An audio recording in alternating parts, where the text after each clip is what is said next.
ओम सभी को नमस्ते। मंत्रोच्चारण। ओम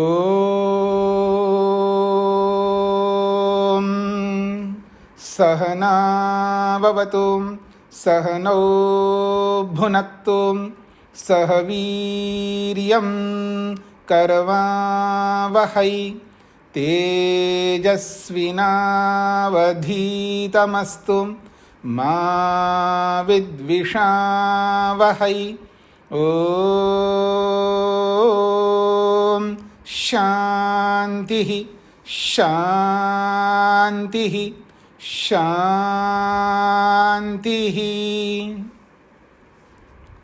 योग दर्शन की कक्षा संख्या 93 समाधि पाद के अंतर्गत 42वें सूत्र तक हमने विचार किया है।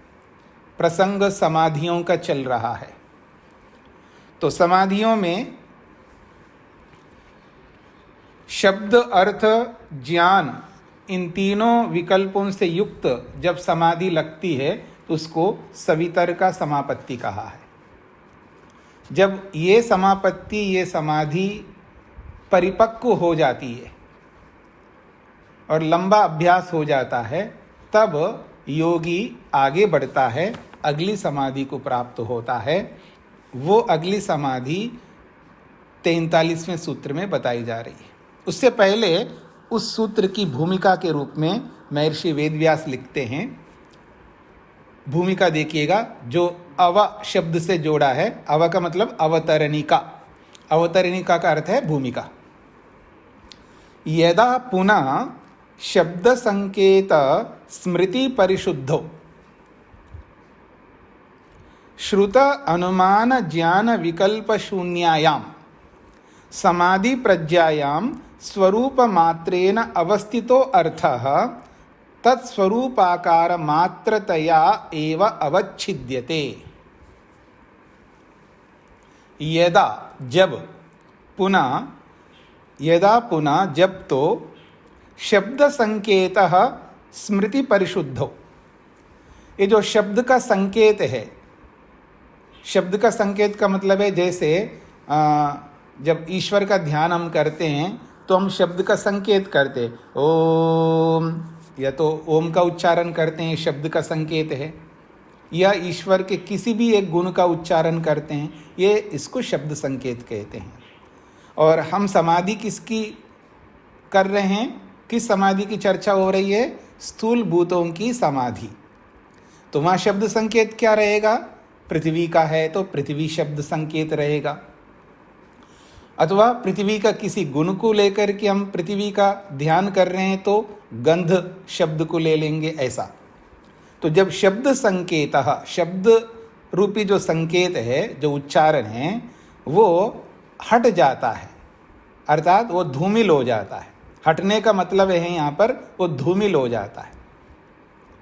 शब्द तो उच्चारण करता है, लेकिन वो जब धूमिल हो जाता है, गौण हो जाता है, इसका ये अर्थ है।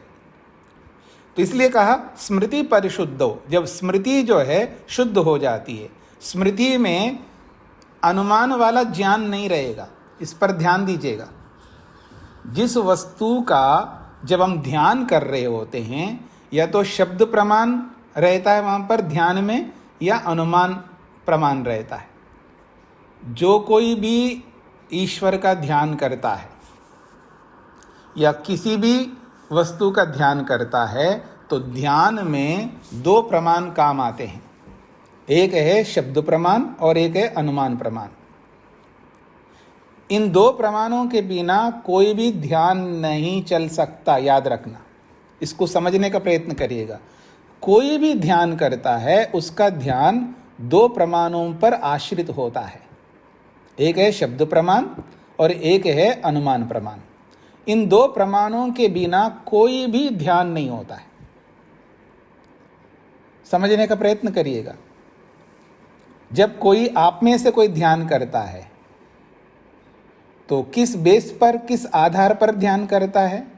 शब्द प्रमाण के आधार पर ध्यान करता है।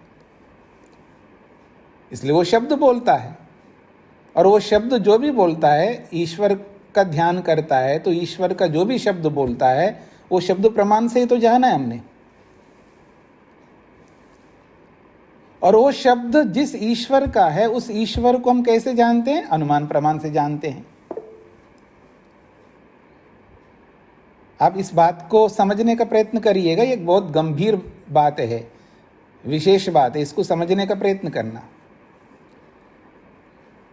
जब कोई भी ध्यान करता है तो ईश्वर का ध्यान कर रहा है, तो ईश्वर से संबंधित जो भी शब्द का उच्चारण करेगा वो शब्द का पता कहाँ से लगा आपको? ईश्वर का ये नाम है, ईश्वर का ये गुण है, कहाँ से पता लगा आपको? शब्द प्रमाण से।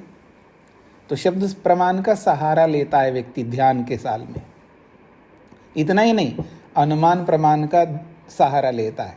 ईश्वर एक तत्व, एक पदार्थ है, तो ईश्वर कोई वस्तु है, पदार्थ है, चीज है, तो उसके कोई तो गुण होगा।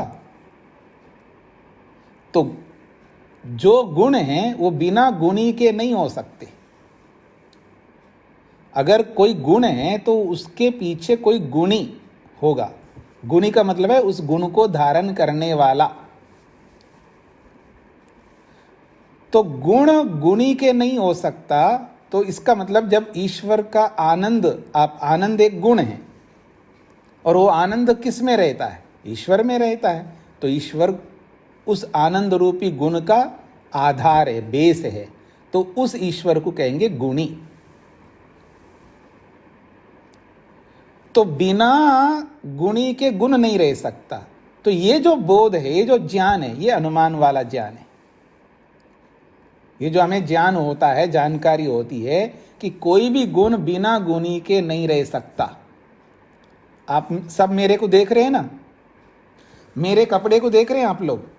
इस कपड़े में कौन सा गुण दिख रहा है आपको? कोई गुण दिख रहा है, नहीं दिख रहा है आपको? इस कपड़े में कौन सा गुण दिख रहा है? लाल दिख रहा है, ऑरेंज दिख रहा है, जो भी आप लाल वर्ण के अंतर्गत आता है ना। तो ये जो लाल रूप दिख रहा है, और ये रूप किस में है? लाल रूप वस्त्र में है। तो वस्त्र द्रव्य है, वो गुणी है। इस गुण में ये रूप आप देख पा रहे। बिना गुणी के आप रूप नहीं देख सकते। जिस किसी रूप को आप देखते हैं उस रूप को धारण करने वाला गुणी द्रव्य पदार्थ होगा।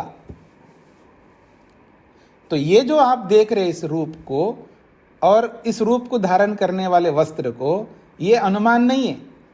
ये क्या है? ये प्रत्यक्ष हो रहा है आपको, ये प्रत्यक्ष प्रमाण है। समझ में आ गया?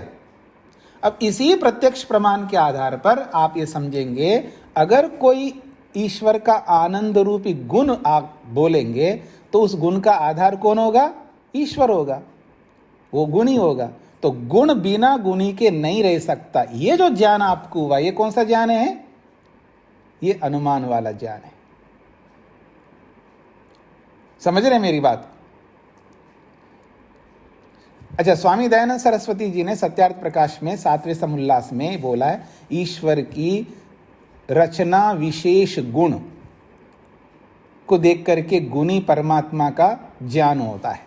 ये बोला है, गुण विशेष है ना, संरचना रूपी विशेष गुण, विशेष ज्ञान है, विशेष प्रकार की संरचना, वहां पर विशेष प्रयत्न है। ईश्वर का विशेष प्रयत्न के बिना इतना सुंदर संसार नहीं दिख सकता आपको। तो इतना सुंदर संसार दिख रहा है तो उसका, उस संसार के अंदर ईश्वर का प्रयत्न, विशेष गुण हमको दिख रहा है। उस गुण को देख करके उस गुणी ईश्वर का हम बोध करते हैं। समझ रहे मेरी बात को आप लोग? जब विशिष्ट संरचना युक्त जब संसार देखेंगे तो उसमें विशिष्ट ज्ञान आपको दिखेगा। और जो विशिष्ट ज्ञान किसका है? वो ईश्वर का है। उस विशिष्ट ज्ञान के आधार पर उस ज्ञान रूपी गुण का आधार जो गुणी ईश्वर है उसका बोध करेंगे। आपको स्पष्ट हो रहा है जो मैं कहना चाह रहा हूं? तो ईश्वर का जब हम ध्यान करते तो दो प्रमाणों के सहारा लेते हुए ध्यान करेंगे। या तो शब्द प्रमाण का सहारा लेंगे या अनुमान प्रमाण का सहारा लेंगे। इन दोनों सहाराओं के बिना हम ध्यान नहीं कर सकते। अब आप सबको समझ में आया है ये बात? जिनको समझ में नहीं आए तो पूछ सकते हैं, नहीं तो इसके आगे गाड़ी नहीं चल पाएगी, समझ नहीं पाएंगे आप लोग। आगे जो समाधि बताई जा रही है वो आपको समझ में नहीं आएगा। हाँ जी, वेद प्रिया जी। स्वामी जी, ईश्वर के विषय में जैसे आपने बताया सृष्टि की रचना को देखकर ईश्वर का रचना, केवल रचना नहीं बोली, रचना विशेष को देख करके। ठीक है, रचना विशेष को देखकर ईश्वर का बोध करते हैं जी। पर स्वामी जी जैसे था लिंग को देखकर लिंगी का अनुमान होता है, ऐसे ही जो आनंद गुण की बात कर रहे हैं उसमें समझ में नहीं आया मुझे। आनंद की तो हमने जैसे एक अनुमान में एक का बोध होता है, दूसरे का हम अनुमान, एक को प्रत्यक्ष करते हैं दूसरे का अनुमान होता है, लेकिन हमने आनंद गुण का भी देखा नहीं है। तो आपने न्याय दर्शन पढ़ा है ना? हाँ जी स्वामी जी। तो जब न्याय दर्शन पढ़ा है तो आपको समझ में आना चाहिए अनुमान एक प्रकार का नहीं होता, अनुमान 3 प्रकार के होते हैं। अनुमान के भेद है ना, अनुमान, एक अनुमान होता है पूर्वत अनुमान, एक होता है ऐसा होता है ना, अनुमान के 3 प्रकार है ना, सामान्य तो दृष्ट और हाँ। ये जो आनंद से, आनंद का धारक गुणी परमात्मा, ये सामान्य तो दृष्ट नियम है। क्योंकि किसी जगह पर आपने देखा है गुण बिना गुणी के नहीं रह सकता, तो ये जो सिद्धांत है ये सिद्धांत सामान्य तो दृष्ट सिद्धांत है। इस सामान्य नियम को सब जगह लागू कर सकते हैं आप, इसको सामान्य तो दृष्ट नियम कहते हैं। स्पष्ट हो गया आपको? जी स्वामी जी, ठीक है। पूर्ववत, शेषवत, सामान्य तो दृष्टम च, अनुमान 3 प्रकार का होता है। तो उन 3 प्रकार के अनुमानों में सामान्य तो दृष्ट अनुमान है। जैसे आपको सामान्य तो दृष्ट का उदाहरण देता हूं कि वेद प्रिया जी जो है भीमसेन जी को देखा है दिल्ली में, और वो अगले दिन देखा है तो हरिद्वार में दिख रहे हैं। समझ रहे हैं? दिल्ली में का मतलब है वो फरीदाबाद में रहते थे पहले, अभी कुछ ही दिन हो गए वो हरिद्वार शिफ्ट हो गए। तो आपने फरीदाबाद में देखा, फिर हरिद्वार में भी देखा, तो कैसे जाना है आपने? किस नियम से उनको जाना है? क्योंकि उनको जाते हुए तो आपने देखा नहीं है, चल करके तो गए ना वहां पर। बिना चल के वहां जा नहीं सकते, बिना गति किए जा नहीं सकते, गति को देखा नहीं है। तो ये सामान्य तो दृष्ट नियम है, क्योंकि कोई वस्तु एक स्थान से दूसरे स्थान पर जाती है वो चल करके जा सकती है, बिना चले नहीं जा सकती है। इस सामान्य नियम से उनको भी हमने समझ लिया ये भी चल करके यहाँ है, तो उनके गति का अनुमान किया हमने, गति को नहीं देखा। तो ये सामान्य तो दृष्ट नियम कहलाता है। तो ये सामान्य तो दृष्ट नियम के आधार पर ही हम ये समझ रहे हैं गुण बिना गुणी के नहीं रह सकता। ईश्वर का कोई भी गुण आप ले लो, वो गुण किसी गुणी के अंतर्गत रहेगा, वो गुणी ही ईश्वर है। ये सामान्य तो दृष्ट नियम है। तो ऐसे ही यहाँ पर जब हम भगवान का ध्यान करेंगे, जिस किसी भी वस्तु का ध्यान करेंगे जिसका प्रत्यक्ष करना है, और वो जिसका प्रत्यक्ष करना वो अतीन्द्रिय होगा, याद रखना।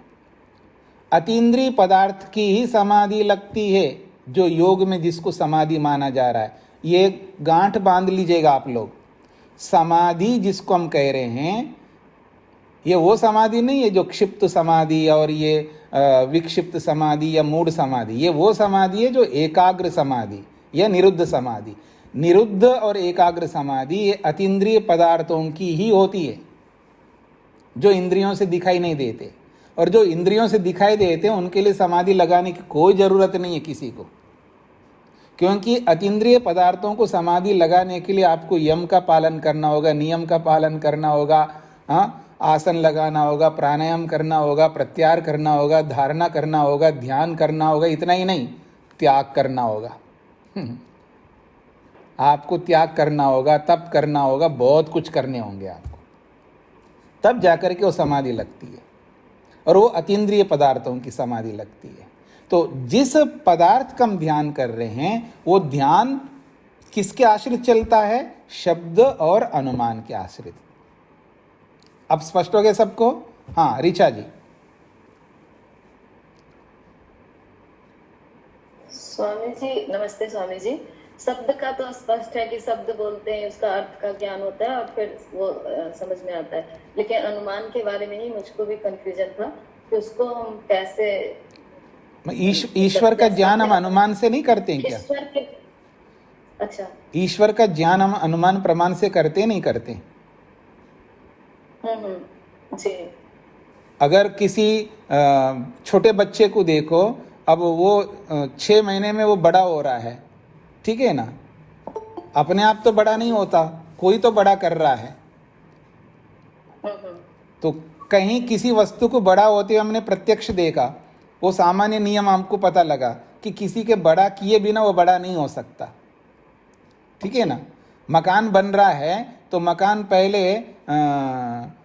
कंधों तक ही था, अब तो बहुत ऊपर चला गया, तो उसको बढ़ा रहा है ना कोई वहाँ मिस्त्री, तो उसको प्रत्यक्ष हमने देखा। तो कोई वस्तु बढ़ती है तो बढ़ाने वाले के कारण से बढ़ती है, अपने आप नहीं बढ़ सकती है, ठीक है।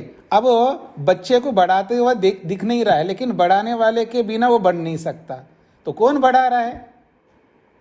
ईश्वर बढ़ा रहा है। तो ये अनुमान से नहीं पता लग रहा है जी। तो सृष्टि में व्यवस्था चल रही है, सुव्यवस्थित चल रही है, तो बिना व्यवस्था करने वाले की कोई व्यवस्था नहीं चल सकती है। लेकिन जो सृष्टि की व्यवस्था जो है, रात होती है, दिन होता है, और पृथ्वी अपने कक्ष में समय पर घूम रही है, फिर साथ में स्वयं घूमते हुए सूर्य के साथ भी ठीक से घूम रही है, पूरा साल वैसे ही चल रहा है, तो सब व्यवस्थाएं ठीक चल रही हैं। तो बिना व्यवस्थापक के व्यवस्था नहीं चलता। तो व्यवस्था को देखा, व्यवस्थापक का अनुमान किया। तो ईश्वर का भी हम अनुमान करते हैं ना, ऐसे बहुत सारा अनुमान करते हैं ईश्वर का। तो जब ध्यान कर रहे हम ईश्वर का, या तो अनुमान प्रमाण के माध्यम से, तो अनुमान प्रमाण से जो हमने जाना है उसकी स्मृति रहती है हमारे मन में। जो अनुमान प्रमाण से जो ईश्वर को हमने जाना है उसकी स्मृति रहती है हमारे मन में, और एक शब्द प्रमाण रहता है। तो एक शब्द प्रमाण और एक अनुमान प्रमाण की स्मृति, इन दोनों के आधार पर हम ध्यान करते हैं। यानी दोनों के आधार पर हम ध्यान कर सकते हैं, शब्द और अनुमान दोनों को साथ में रखना है। हाँ जी जी, ठीक है। रामचरण जी बोलिए, आवाज नहीं आ रही, आप माइक खोलिए।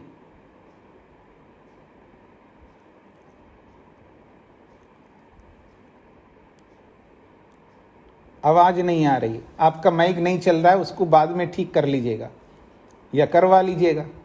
आपका माइक नहीं चल रहा है। तो मैं आगे बढ़ूं, स्पष्ट हो गए सब लोगों को?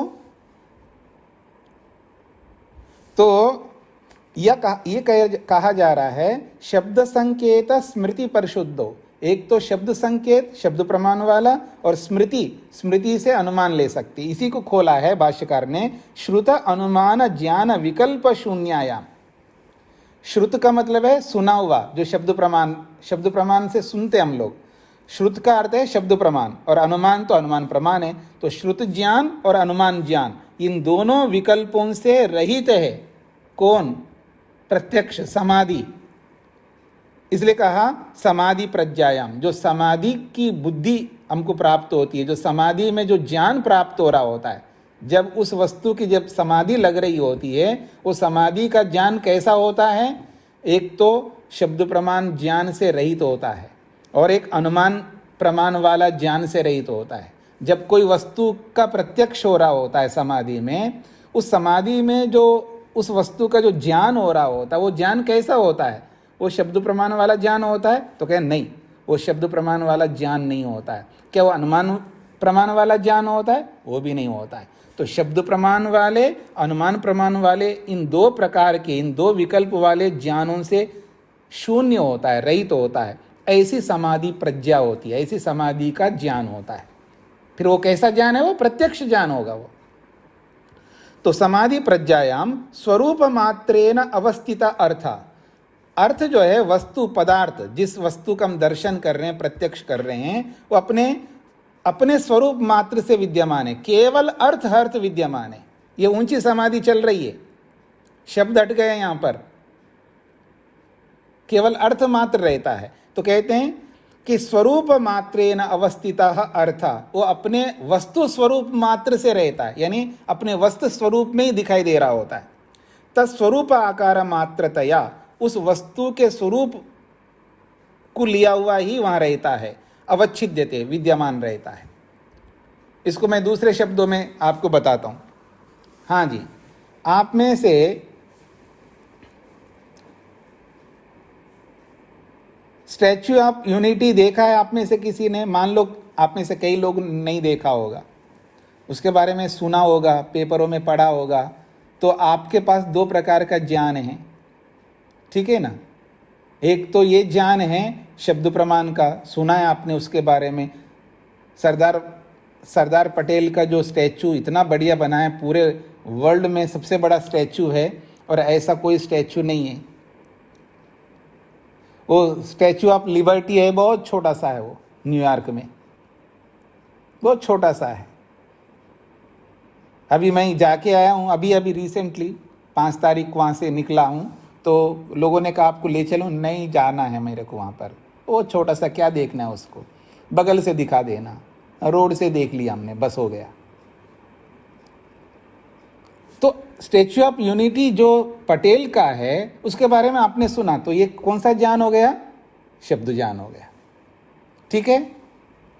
और उसके बारे में आप अनुमान भी कर सकते हैं, कितना लंबा होगा, इतना बड़ा होगा, ऐसा ऐसा होता होगा। हाँ, तो अनुमान करते हैं ना आप, किसी बड़े वस्तु का अनुमान आप करो तो अनुमान ज्ञान भी होगा आपको, बहुत सुना है। एक बार जाके देखना है जरूर, इतना बढ़िया बना है, तो बहुत लोग कहते हैं देखने लायक है, तो आपके मन में भी देखने के लड्डू फूटेंगे, कभी ना कभी तो देखना चाहोगे आप। और जैसे ही आप वहाँ पहुँचोगे, तो वहाँ पहुँचने से पहले एक प्रकार से उसका ध्यान कर रहे हैं आप मन में, ऐसा होता है, ऐसा होता है, ऐसा होता है। जो शब्द प्रमाण और अनुमान प्रमाण से जो आपने जानकारी प्राप्त की है, और उस जानकारी के अनुसार आप अपने मन में उसका चला रहे होते हैं, एक प्रकार से ध्यान चल रहा होता है। और जैसे ही आपको बस या कार ले जा करके वहाँ खड़ा कर दिया आपको स्टैचू के सामने, तो एक बार जब देखोगे ना, तो बस केवल आपको अर्थ दिख रहा होता है वहाँ पर, केवल अर्थ जैसा, कुछ नहीं। ये इतना लंबा, इतना चौड़ा है, कोई ज्ञान नहीं हो रहा होता है, न कोई हाँ इसका नाम स्टैच्यू ऑफ यूनिटी है, वो नाम भी, शब्द भी आपके मन में धूमिल रहेगा, और उसका ज्ञान भी धूमिल रहेगा। केवल अर्थ को निहारोगे थोड़ी देर के लिए, उसके बाद फिर आपका ज्ञान चल पड़ता है। हाँ, सुना जरूर है, इतना लंबा है तो इतना ही लंबा है, इतना ही चौड़ा है, इतने जगह पर है, वो पूरा ज्ञान आपका चलेगा, और शब्द भी चलेगा, ज्ञान भी चलेगा। बाद में शुरू में एकदम जब स्टार्टिंग में देखोगे तो केवल अर्थ मात्र रहेगा। कुछ समझ में आ रहा है? आप मेरी बातें समझ रहे हैं आप लोग? जैसे पहली बार आप में से जिसने भी ताजमहल को देखा होगा, पहली बार जब उसके सामने खड़े हो, मुंह नहीं खोला होगा अलग बात है, लेकिन एकदम केवल वस्तु आप देख रहे हैं, उसके बाद हाँ कितना वाइट है ना, और कितना बढ़िया है ना, कितना लंबा चौड़ा है। हाँ, तो वो उसके बारे में बाद में थोड़ा सा ज्ञान चल पड़ता है आपका। शुरू में केवल वस्तु रहेगा। ये लौकिक पदार्थों में ऐसा रहता है, लेकिन समाधि में ऐसा नहीं रहता। समाधि में तो शब्द, अर्थ, ज्ञान तीनों रहते हैं पहली समाधि में। अब ये समाधि कैसी लग रही है? ये केवल, ये ऊंची समाधि कहलाते, केवल अर्थ मात्र रहेगा, वो ज्ञान गौण हो जाएगा। ज्ञान भी चल रहा होगा, बिना ज्ञान के समाधि नहीं लगती है, लेकिन वो ज्ञान गौण होता है। और शब्द भी चल रहा था, ध्यान भी चल रहा है, क्योंकि वो ध्यान के आधार पर ही तो समाधि लगी। ध्यान हट जाए तो समाधि भी हट जाएगी, याद रखना। वो ध्यान के बेस पर ही समाधि टिकी हुई है, ध्यान हटते ही समाधि हट जाएगी। तो ध्यान भी रहता है, लेकिन वो धूमिल हो गया, गौण हो जाता है। ध्यान भी गौण हो जाता है, अर्थात शब्द और ज्ञान गौण हो जाते हैं, अर्थ मुख्य रहता है। उस बात को यहाँ पर स्पष्ट किया जा रहा है। फिर आइए, शब्द संकेत स्मृति परिशुद्धौ, उसको खोला है श्रुत अनुमान ज्ञान विकल्प शून्यायाम समाधि प्रज्ञायाम। श्रुत ज्ञान अर्थात शब्द ज्ञान और अनुमान ज्ञान, इन दो विकल्पों वाले, दो भेदों वाले ज्ञान से शून्य रहित जो समाधि प्रज्ञा है, जो प्रत्यक्ष रूपी समाधि का ज्ञान हो रहा है, वो कैसा है? स्वरूप मात्रेन अवस्थित अर्थ, केवल अर्थ के स्वरूप में ही वो विद्यमान है। तत्स्वरूप आकार मात्रतया, उस वस्तु के स्वरूप से युक्त हुआ मन अवच्छिद्यते, विद्यमान रहता है। तो हमारा मन जो है ना, वस्तु मात्र के रूप में दिखाई दे रहा होता है। सच निर्वितर का समापत्ति, उसी को निर्वितर का समापत्ति है।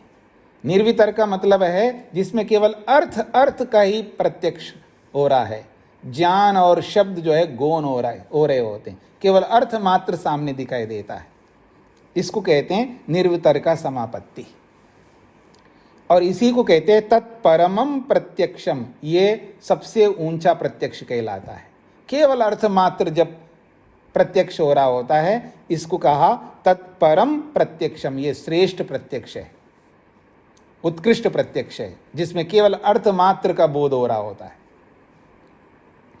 तच्च श्रुत अनुमान योर बीजम, और ये जो श्रेष्ठ प्रत्यक्ष है ये शब्द प्रमाण और अनुमान का बीज है, कारण है। दुनिया में जहां कहीं भी शब्द प्रमाण चलता हो और कहीं पर भी अनुमान प्रमाण चलता हो, वो किस बेस पर चलता है? वो प्रत्यक्ष के आधार पर चलता है। इसलिए अनुमान के लिए बोला था ना, तत्पूर्वकम त्रिविधम अनुमानम, वो प्रत्यक्ष पूर्वक होता है अनुमान, और शब्द प्रमाण भी प्रत्यक्ष पूर्वक होता है। तो तत्परम प्रत्यक्षम, ये जो प्रत्यक्ष है ये उत्कृष्ट श्रेष्ठ प्रत्यक्ष है, जिसमें अर्थ मात्र की अनुभूति होती है, केवल अर्थ। तच्चा, और ये जो श्रेष्ठ प्रत्यक्ष है ये श्रुत अनुमानयोर बीजम, श्रुत और अनुमान का कारण है, अर्थात शब्द प्रमाण और अनुमान प्रमाण का ये कारण बनता है प्रत्यक्ष। बिना प्रत्यक्ष के कोई शब्द प्रमाण नहीं चल सकता, कोई अनुमान प्रमाण चल सकता नहीं। जहां भी शब्द प्रमाण अनुमान प्रमाण चलते हैं वो प्रत्यक्ष के बेस पर, उसके आधार पर, उसके कारण से चलते हैं। हाँ जी, आप लोग बोला करते हैं ना, हाँ मैं डॉक्टर जी से बोलूं, देखो जी मेरी रोजी रोटी इस क्लिनिक से है जी, बोलते हैं ना, मेरी जो भी है, मैं आज जो कुछ भी है, मैं जो कुछ भी हूं ना इस क्लिनिक के कारण से हूं। और जो जॉब करने वाला ये कहेंगे जो कुछ भी मैं हूं ये जॉब के कारण से हूं। तो ऐसे ही जो भी अनुमान प्रमाण है, जो भी शब्द प्रमाण है, इस प्रत्यक्ष के कारण से है। स्पष्ट हो गया? ततः श्रुत अनुमाने प्रभवता, ततः उसी प्रत्यक्ष प्रमाण से ही शब्द प्रमाण और अनुमान प्रमाण प्रभवता चलते हैं। न च श्रुत अनुमान ज्ञान सहभूतम तद्दर्शनम, तद्दर्शनम, ये जो प्रत्यक्ष दर्शन समाधि में हो रहा है वो प्रत्यक्ष दर्शन, वो श्रुत और अनुमान ज्ञान से सर्वथा रहित है, उसके साथ में नहीं है। शब्द ज्ञान के साथ में प्रत्यक्ष नहीं होता है, अनुमान ज्ञान के साथ में प्रत्यक्ष नहीं होता है। शब्द और अनुमान ज्ञान से रहित वो दर्शन है प्रत्यक्ष दर्शन। तस्माद्, इसीलिए असंकीर्णम प्रमाणांतरेण योगिनः निर्वितर्क समाधिजम दर्शनम। तस्माद्, इसीलिए असंकीर्णम दर्शनम, वो असंकीर्ण दर्शन है, वो जो प्रत्यक्ष है वो असंकीर्ण है, अर्थात घुला मिला ज्ञान नहीं है, वो शब्द ज्ञान नहीं हो रहा है वहां पर न शब्द है और न ज्ञान है, वहां केवल अर्थ मात्र है, असंकीर्ण है। क्योंकि संकीर्ण में तीनों होते हैं ना, शब्द ज्ञान और अर्थ तीनों होते हैं, और यहां पर केवल अर्थ मात्र का दर्शन हो रहा है, इसलिए ये असंकीर्ण दर्शन कहलाता है। और प्रमाणांतरेण, और दूसरे प्रमाणों के बिना ये दर्शन है, न तो इस दर्शन में न इस दर्शन में न अनुमान ज्ञान है और न शब्द ज्ञान है। तो प्रमाणांतरेण का मतलब शब्द प्रमाण और अनुमान प्रमाण के बिना ही ये दर्शन हो रहा है। इसलिए ये जो योगी को हो रहा है ये दर्शन, ये दूसरे प्रमाणों से रहित केवल दर्शन, प्रत्यक्ष दर्शन हो रहा है, और इसी प्रत्यक्ष दर्शन को निर्वितर्क समापत्ति कहते हैं। तो इसलिए निर्वितर्क समाधिजम दर्शनम, निर्वितर्क समाधि में होने वाला दर्शन है ये। हो गया जी, स्पष्ट हो रहा है, सबको समझ में आ रहा है ना? अब ये जो निर्वितर्क समापत्ति है इसका अब लक्षण कर रहे हैं। पहले भूमिका के रूप में अपने ढंग से बता दिया वेद व्यास ने, अब सूत्रकार कैसे बताते हैं इसी बात को अब सूत्रकार की बात कर रहे हैं। निर्वितर्कायाः समापत्ते अस्याः सूत्रेण लक्षणम दोत्यते। तो निर्वितर्कायाः अस्याः निर्वितर्कायाः समापत्ते, इस निर्वितर्का रूपी समापत्ति का सूत्र के द्वारा लक्षण परिभाषा प्रस्तुत की जाती है। आगे के सूत्र के द्वारा। हाँ जी, आप सब मेरे साथ चल रहे हो ना? समझ में आ रहा है सबको? हाँ, जिनको समझ में ना आए तो पूछ सकते हैं। अब भाष्यकार ने स्पष्ट किया है अपने ढंग से इस समाधि को, अब सूत्रकार अपने शब्दों में सूत्र के रूप में प्रस्तुत करते हैं। नरेंद्र जी, क्या कहना है? स्वामी जी ओम जी। जैसा अभी आपने बताया कि प्रत्यक्ष के कारण ही शब्द और अनुमान होते हैं जी। तो ईश्वर का अभी तक तो हमने प्रत्यक्ष किया नहीं, और शब्द और अनुमान इससे कैसे जोड़ेंगे स्वामी जी, जरा ये स्पष्ट करें। हाँ, ये इसका ये अर्थ नहीं होता है जो हमारे को प्रत्यक्ष होंगे तो ही हम शब्द प्रमाण और अनुमान प्रमाण को चलाते हैं। वो प्रत्यक्ष किसी को भी होता हो, प्रत्यक्ष किसी को भी हो रहा होगा, उसके आधार पर शब्द प्रमाण चलता है। तो ईश्वर को तो प्रत्यक्ष है ना सारा ब्रह्मांड, तो ईश्वर हमारे लिए शब्द प्रमाण बनेगा। वेद, ईश्वरीय वेद जो है हमारे लिए शब्द प्रमाण है, और वो शब्द प्रमाण किस बेस पर है? ईश्वर के प्रत्यक्ष पर है। तो अनुमान भी ऐसा ही है, किसी को होना चाहिए। हमारे को सारा प्रत्यक्ष होगा तो फिर हम सबको सारा प्रत्यक्ष हो गया, उसके बाद हमारे को शब्द प्रमाण की क्या आवश्यकता है? कोई आवश्यकता नहीं, ना अनुमान की आवश्यकता नहीं है। सब लोग समझने का प्रयत्न करिएगा। यदि प्रत्यक्ष के आधार पर चलता है तो मेरे को तो प्रत्यक्ष नहीं है, तो फिर मैं शब्द प्रमाण का कैसे प्रयोग करूंगा? आवश्यकता ही नहीं है ना मेरे को शब्द प्रमाण। जब मेरे को प्रत्यक्ष ही हो गया तो मैं शब्द प्रमाण का प्रयोग क्यों करूंगा जी? और मेरे को प्रत्यक्ष ही हो गया तो मैं अनुमान प्रमाण का क्यों प्रयोग करूंगा? जब प्रत्यक्ष ही हो गया, इसका यह अर्थ नहीं है कि सब कुछ मेरे को प्रत्यक्ष होगा, किसी को होगा प्रत्यक्ष, उसी के प्रत्यक्ष के आधार पर शब्द प्रमाण और अनुमान प्रमाण चलेंगे। कुछ जगहों पर हमें प्रत्यक्ष होगा, कुछ जगह दूसरों को प्रत्यक्ष होगा। ठीक है ना जी? जी धन्यवाद। हाँ जी, ममता जी को क्या कहना है? जी नमस्ते स्वामी जी। जी। ततः श्रुतानुमाने प्रभवतः न च श्रुतानुमान ज्ञान सहभूतम तददर्शनम। जी। ये दो वाक्य और एक बार।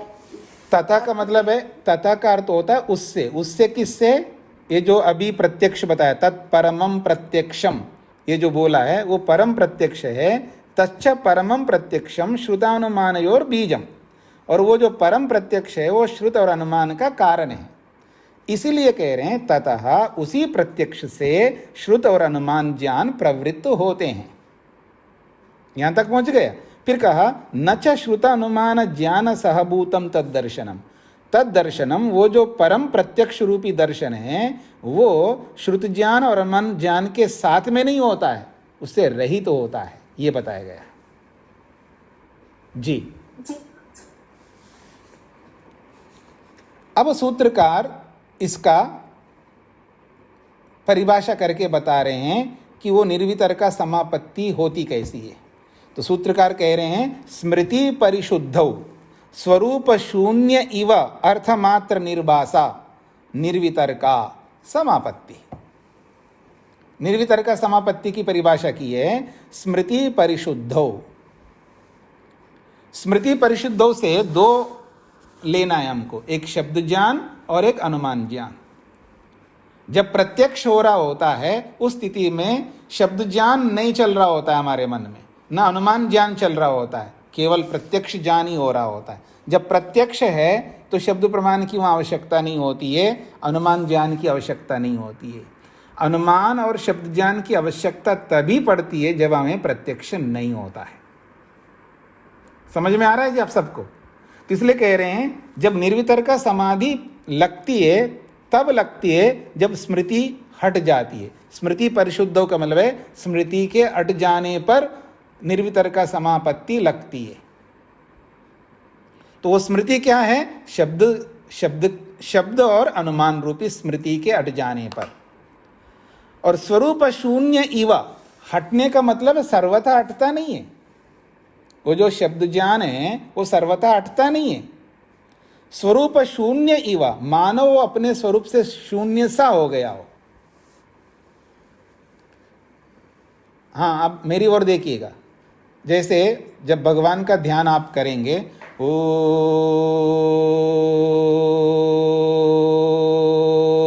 मन में चल रहा है ओम का उच्चारण, तो ये शब्द ज्ञान है।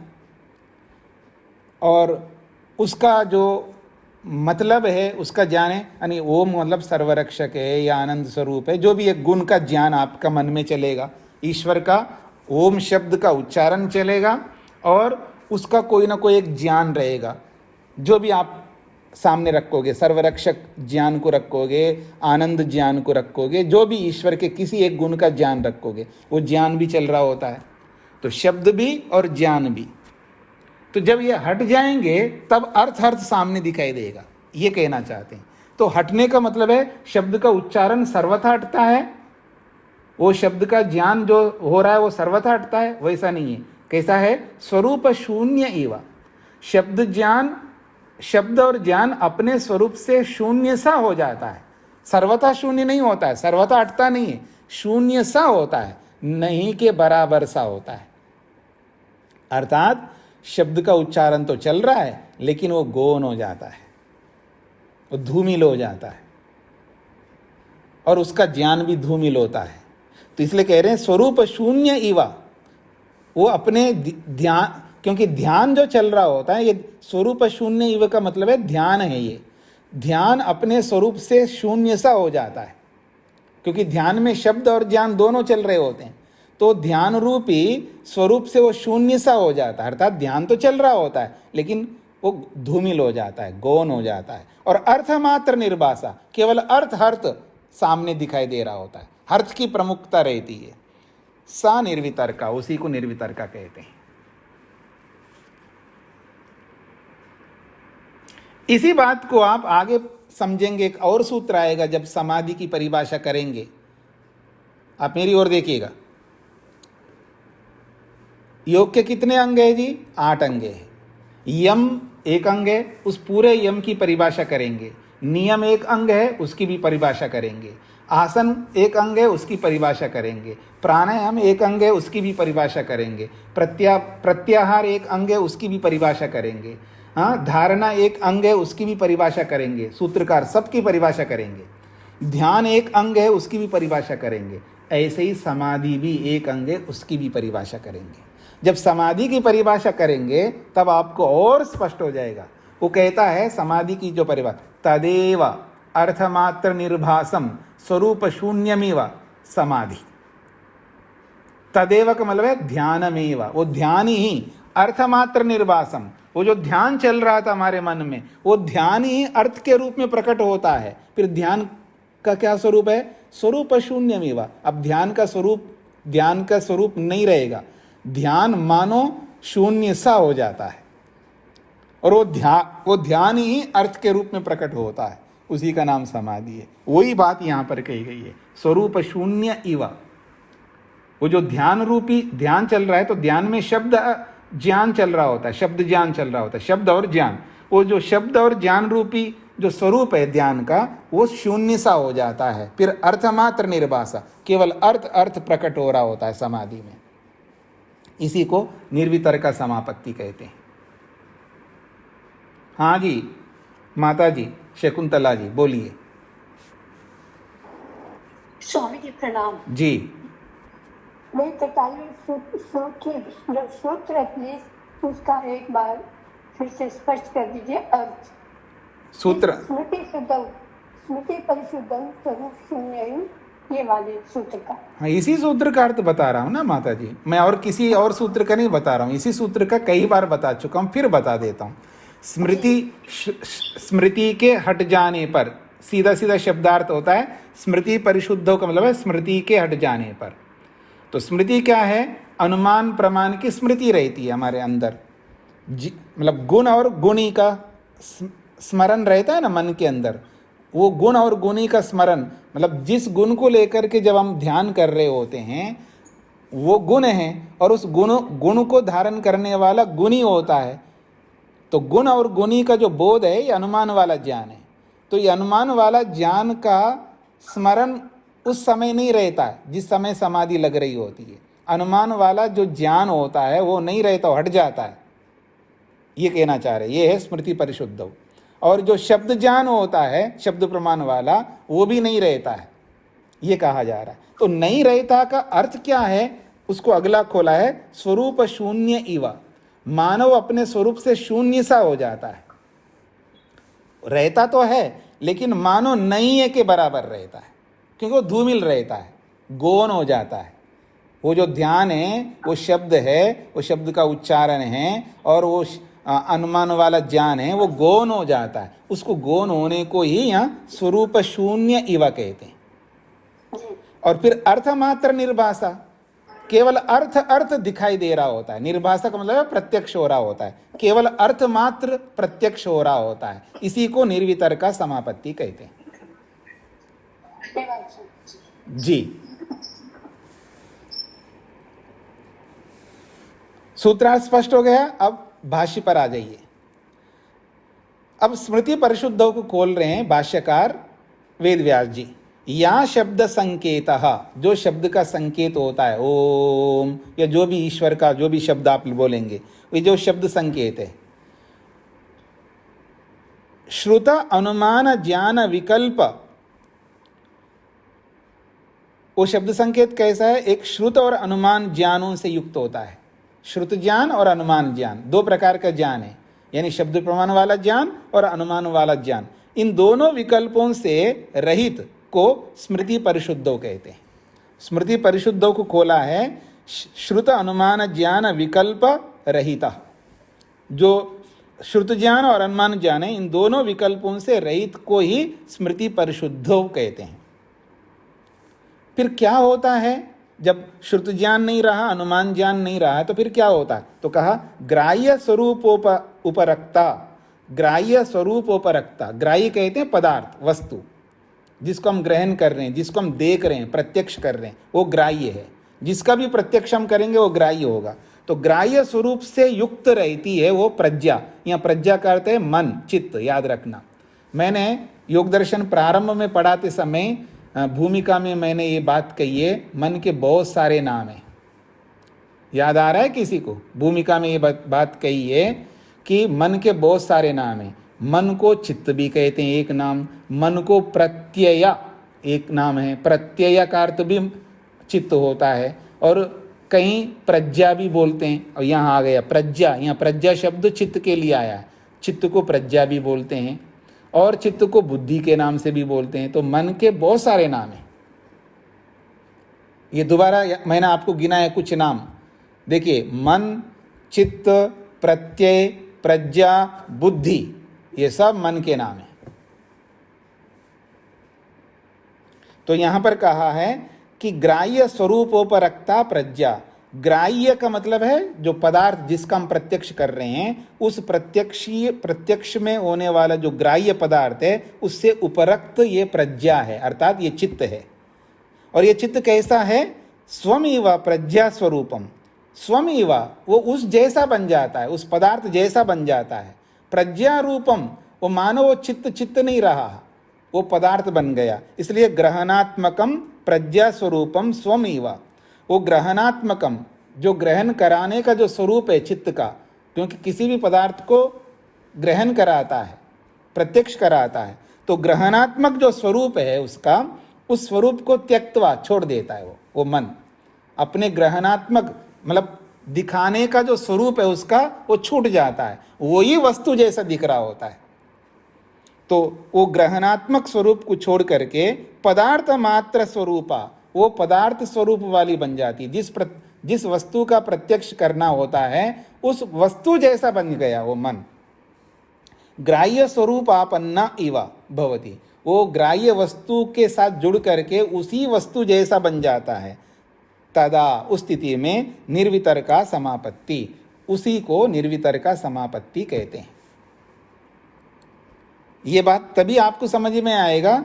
आप वो सूत्र संख्या कौन सी है? 41। 41वें सूत्र में आपने जो पढ़ा है वही बातें सारी है। बस अंतर इतना है यहाँ पर, या केवल अर्थ मात्र है।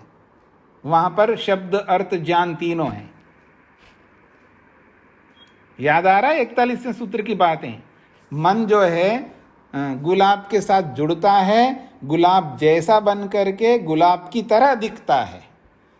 ऐसे पृथ्वी के साथ जुड़ता है, पृथ्वी जैसा बन जाता है, वो मन ही पृथ्वी के समान दिखता है। ऐसे यहाँ पर समझ लीजिएगा, वही बात है, बस केवल यहाँ अर्थ मात्र है, वहाँ तीनों हैं, इतना ही अंतर है। स्पष्ट हो गया सबको?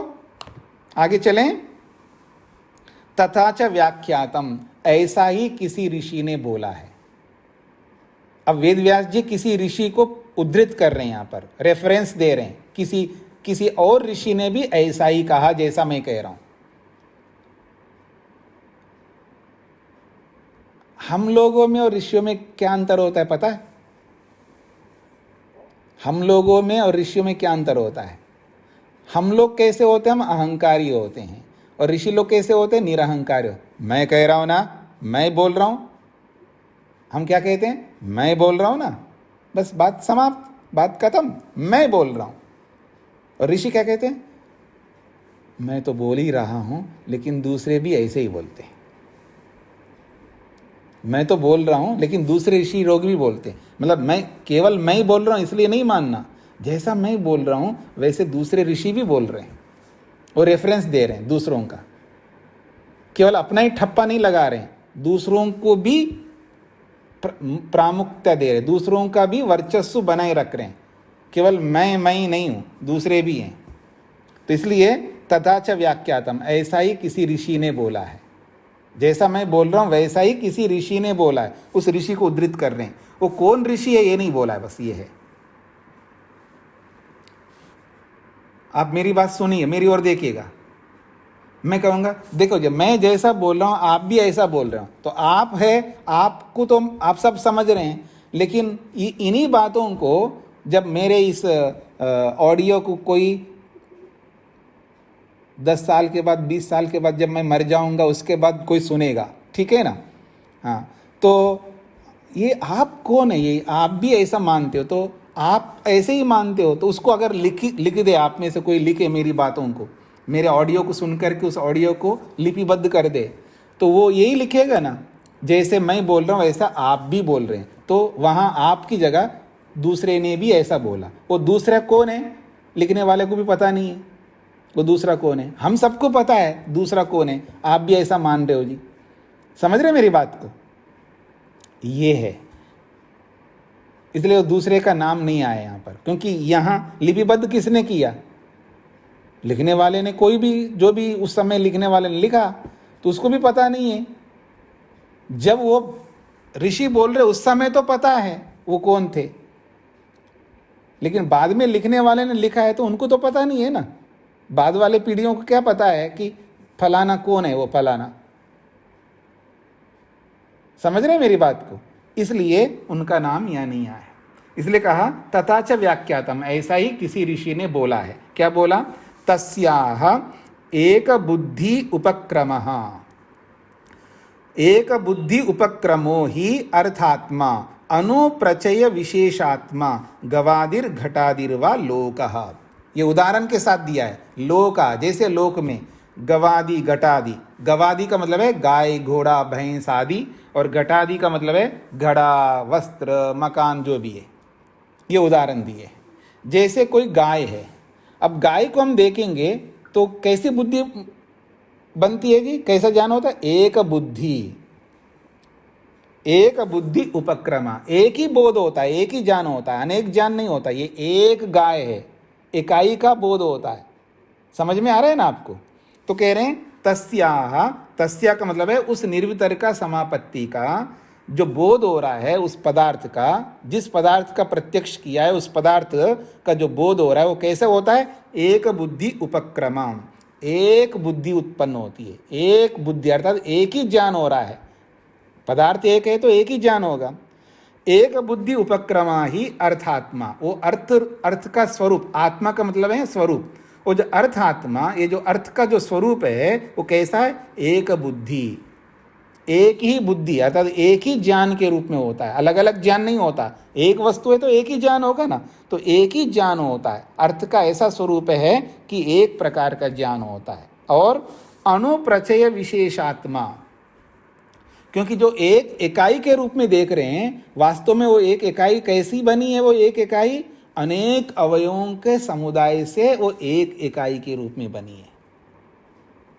जिस पृथ्वी तत्व का पहली बार दर्शन करेंगे तो वो एक ही पृथ्वी है ना, एक पृथ्वी तत्व है, तो वो एक पृथ्वी तत्व एक बुद्धि को उत्पन्न करेगा। एक वस्तु एक ज्ञान, दो वस्तु तो दो ज्ञान। तो उसमें जब एक ही पदार्थ का हम प्रत्यक्ष कर रहे हैं तो एक ही बुद्धि उत्पन्न होगी, एक ही ज्ञान होगा। और वो एक वस्तु का जो ज्ञान है वो कैसे हो रहा है? अणुप्रचय विशेषात्मा। वो अणु का मतलब है उस एक पदार्थ में अनेक अणु हैं, अनेक पार्ट्स हैं। प्रचय का मतलब है संघात है, अनेक अणुओं का, अनेक अवयवों का वो संघात के रूप में विशेष आत्मा, विशेष स्वरूप से हमको एक इकाई के रूप में दिखाई दे रहा है, जिसको हम देख रहे हैं। जैसे कि गाय दिखता है, ये दिखती है, जैसे गाय दिखती है, जैसे घड़ा दिखता है, जैसे मकान दिखता है, जैसे लैपटॉप दिखता है, जैसे आपका मोबाइल दिखता है। वो एक के रूप में दिखता है या अनेक के रूप में दिखता है? जब आप मोबाइल को देखेंगे, देखिए मेरा मोबाइल दिख रहा है आपको, तो एक के रूप में दिख रहा है या अनेक के रूप में दिख रहा है? एक बुद्धि उत्पन्न हो रही है। और ये एक है, लेकिन वास्तव में एक है तो कह रहे नहीं, केवल एक नहीं, एक बुद्धि तो उत्पन्न हो रही, लेकिन अनेक अणुओं का संचय मात्र है। अनेक अणुओं का, अनेक पार्ट्स का एक संचय होकर के, इकट्ठा संघात होकर के इकाई के रूप में, एक के रूप में दिखाई दे रहा है। जैसे गाय दिखती है, जैसे मकान दिखता है, जैसे घड़ा दिखता है, जैसे वस्त्र दिखता है, वैसे ही समाधि में जिस पृथ्वी तत्व का दर्शन हो रहा है वो एक बुद्धि तो उत्पन्न हो रही है, लेकिन वास्तव में वो अनेक अवयवों का संचय मात्र है। अनेक अवयवों का एक इकाई के रूप में, एक वस्तु के रूप में बन करके दिख रहा है, ये कहना चाह रहे हैं। समझ में आ रहा है ये सबको? किसी कोई प्रश्न पूछना हो तो पूछ सकते हो आप, प्रश्नोत्तर आप कर सकते हो। हाँ रूप जी बोलिए। स्वामी जी। हाँ जी। स्वामी जी, जैसे अभी आपने बताया कि पृथ्वी अनेक अवयवों का समूह है, तो वो कैसे है स्वामी जी? वस्तु समाधि में तो वो एक ही तत्व के रूप में दर्शन होगा, तो अनेक अवयव उसको कैसे? जो एक पृथ्वी का मतलब, एक पृथ्वी का एक परमाणु देखेंगे ना आप, जो एक पृथ्वी को देखेंगे तो एक पृथ्वी का परमाणु को देखेंगे ना आप, बोलो हाँ या ना। तो जब एक परमाणु को देखेंगे तो एक परमाणु पृथ्वी तत्व है, वो स्थूल भूत का एक है। तो वो स्थूल भूत किससे बना है? उसका कारण बताइए, किससे? उसका कारण का नाम बताओ। पृथ्वी गंध तन्मात्रा से। हाँ, गंध तन्मात्रा। तो गंध तन्मात्रा के बहुत सारे अवयव होंगे ना, गंध तन्मात्रा कारण है, तो कारण रूपी गंध तन्मात्रा के बहुत सारे अवयवों का मेल ही पृथ्वी का एक कण है। समझ में आ रहा है। वो ये कहना चाह रहे हैं कि ये जो एक बुद्धि उत्पन्न हो रही है जिस तत्व को देखने से, वो एक बुद्धि वाला जो ज्ञान है वो वास्तव में अनेक पार्ट्स को संचित करने पर, संघात करने का, असेंबलिंग, संचय का मतलब है असेंबलिंग, उन सब अणुओं का असेंबलिंग करने पर विशेष आत्मा, वो विशेष स्वरूप से एक बुद्धि उत्पन्न हो रही, एक इकाई के रूप में आपको प्रत्यक्ष हो रहा है, ये कहना चाह रहे हैं। क्लियर? जी स्वामी जी, धन्यवाद। हाँ जी, अनीता जी। नमस्ते स्वामी जी। जी स्वामी जी, जो इसके ऊपर वाला पैराग्राफ था जी, इसमें ग्राह्य स्वरूप उपलब्धता प्रज्ञा, तो इससे हम ये लेंगे कि जिस वस्तु को लेंगे ना वहां पर स्वामी जी, हाँ तो किसी वस्तु का मतलब वहां जिसकी समाधि लगा रहे हैं वही तो वस्तु होगी ना। जैसे पृथ्वी है तो पृथ्वी रूपी वस्तु, तो पृथ्वी ग्राह्य स्वरूपोपरक्ता प्रज्ञा, ग्राह्य रूपी पृथ्वी से जुड़ा हुआ मन, प्रज्ञा का मतलब मन। तो ग्राह्य स्वरूप जो पृथ्वी है, पृथ्वी रूपी ग्राह्य स्वरूप से जुड़ा हुआ जो मन, ऐसा अर्थ है। थोड़ा सा आगे से भी बताते हैं। स्वयं एक, और वो प्रज्ञा जो है, उस प्रज्ञा को ही कहा स्वम इवा, मानो वो स्वयं हो गया। अब वो स्वयं जो है, स्वम इवा का मतलब है मानो वो पदार्थ के समान हो गया। स्वम इवा का मतलब है मानो वो जो पृथ्वी है वो पृथ्वी के समान हो गया। इवा का मतलब समान। तो स्वम इवा, वो मन नहीं रहा है, वो पृथ्वी जैसा बन करके प्रज्ञा स्वरूपम, उसका वास्तव में क्या स्वरूप है? प्रज्ञा स्वरूप है, अर्थात चित्त स्वरूप है। उसी का विशेषण दिया है ग्रहणात्मकम। वो कैसा है? ग्रहण कराने का साधन है वो। लेकिन वो ग्रहणात्मक रूपी साधनत्व को, प्रज्ञा स्वरूपत्व को त्यक्तवा, छोड़ करके पदार्थ मात्र स्वरूपा, वो पृथ्वी पदार्थ के रूप में दिखाई दे रहा है। हो गया स्पष्ट? जी स्वामी जी, धन्यवाद जी। ऋचा जी। नमस्ते स्वामी जी। जी। स्वामी जी, जैसे पृथ्वी ये सब जो है, इन सब के अलावा अगर डायरेक्ट ईश्वर का ध्यान करना चाहे तो वो संभव नहीं है। हाँ, मतलब पहली सीढ़ी चढ़े बिना आप छलांग लगा करके 20वें सीढ़ी में कैसे पहुंच सकते हैं?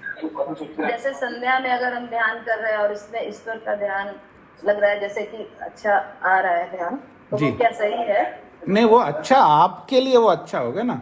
प्रमाण जब मैं ठीक कर रहा हूँ नहीं कर रहा हूँ, उसको प्रमाण से जोड़ करके देखेंगे ना। तो प्रमाण तो यही कहता है पहले बड़ी चीज तब मिलेगी, पहले छोटी चीज आप ग्रहण कर लें।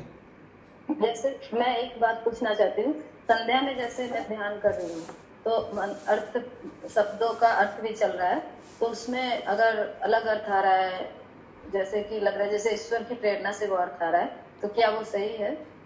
नहीं, कौन सा अर्थ आ रहा है संध्या में? तो जैसे मंत्रों का जो अर्थ है, मंत्रों का अर्थ का मतलब आप अर्थ से क्या ले रहे हैं? जो जिस मंत्र को मैं पढ़ रही हूँ उसका अर्थ। हाँ, तो वो वही पूछ रहा हूँ, वो अर्थ कौन सा है? वस्तु, पदार्थ? जैसे मनसा परिक्रमा का अर्थ है। नहीं, आप इधर उधर मत जाइए। जिसको आप अर्थ कह रहे हो शब्द है वास्तव में। जी जी। मतलब जैसे एक शब्द का दूसरा शब्द, जैसे आप बोल रहे हैं ओम, ओम का अर्थ है सर्वरक्षक, तो ये सर्वरक्षक क्या है? ये अर्थ थोड़ा है, ये शब्द का शब्द हो गया। फिर उस शब्द का भी दूसरा शब्द बोलोगे, उस शब्द का भी दूसरा शब्द, ये सारे शब्द हैं। पर अर्थ कौन है? अर्थ तो परमात्मा है। वो कैसे आएगा आपको वहां पर? एक्चुअल में अर्थ का मतलब वो परमात्मा हो गया ना, वस्तु। जैसे मोबाइल, ये क्या है? शब्द। और अर्थ क्या है जी? ये है जो मैं दिखा रहा हूं आपको, ये है अर्थ। तो जब ईश्वर का जो भी शब्द बोलोगे, उस शब्द का अर्थ कौन है? ईश्वर है। तो ईश्वर तो आता नहीं वहां पर, तो आप क्या अर्थ कर रहे हो? शब्द को शब्द का शब्द बोल रहे हो, बस इतना है। इसलिए बहुत सारे लोग शब्द का शब्द बोल करके उसी में खुश हो रहे होते हैं। हाँ, इतना आसान नहीं है कि आप कितना ही मेहनत करो, आपका मेहनत ऐसा है कि समुद्र के किनारे पर जो मिट्टी होती ना गीली, उस पर लिखो आप कुछ भी, और एक पानी का झोंका आया, सब साफ, ऐसा है ये। इसलिए पहले जो बताया जा रहा है समाधि, वो प्राप्त करनी होगी। उसको प्राप्त किए बिना ऊंची समाधि कैसे मिलेगी हमको? छोटी योग्यता तो बना नहीं पाया, बड़ी योग्यता कैसे बना पाएंगे? इसलिए एक क्रम है, इस क्रम से ही हमको करना होगा। जी सुरेश जी गर्ग। स्वामी जी नमस्ते। जी स्वामी जी, मेरा कहने का मतलब ये है कि अर्थ को हम का तात्पर्य परमात्मा से ही है। क्या बोल रहे हैं? अर्थ का तात्पर्य परमात्मा से है। नहीं समझ में आ रहा, अर्थ का थोड़ा स्पष्ट बोलिए। तात्पर्य अर्थ का तात्पर्य हाँ जी, परमात्मा है ना। हाँ, अर्थ का तात्पर्य परमात्मा है, ठीक है। धन्यवाद जी। तो इसको यहीं पर विराम देते हैं, और कल कक्षा होगी, रविवार को बंद रहेगी कक्षा, कल कक्षा होगी, इसलिए कल सबको आना है। ओम शांति शांति शांति।